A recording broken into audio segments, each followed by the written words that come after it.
One thing I didn't consider when I entered the telecom industry is that it would change my opinions on the quality of new homes, or of homes in general.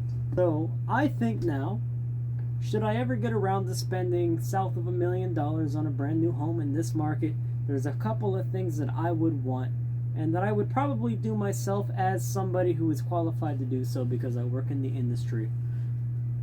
I would want 2 Ethernet lines ran in every room of the house, plus 1 coax in every room of the house. I would make sure these wires are high quality, that they are shielded, that they are thick, and if it's an option, depending on codes for the area, for building codes, I don't want them stapled to the wall. I want them all ran to the attic.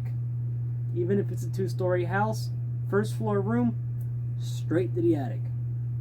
If codes allow, I don't want them stapled. This would be so that we can pull in a new cable if a new standard comes out or if something needs to be replaced because it got damaged. I would want all of these wires from every room ran into a central panel in the house.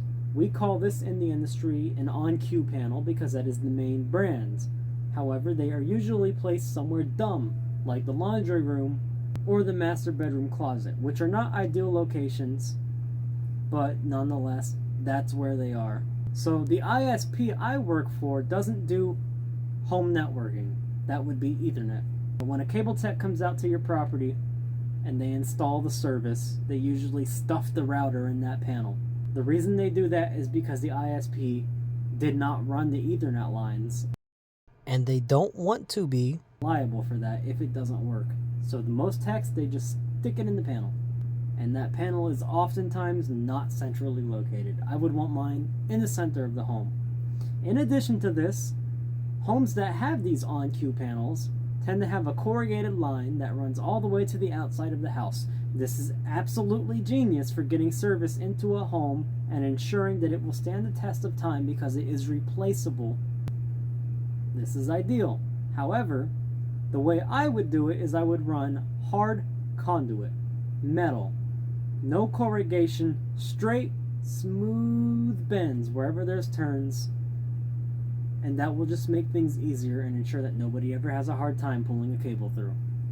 These are the things that I have thought about working in telecom for a while, and if I ever build a home, I will guarantee that my home has these features.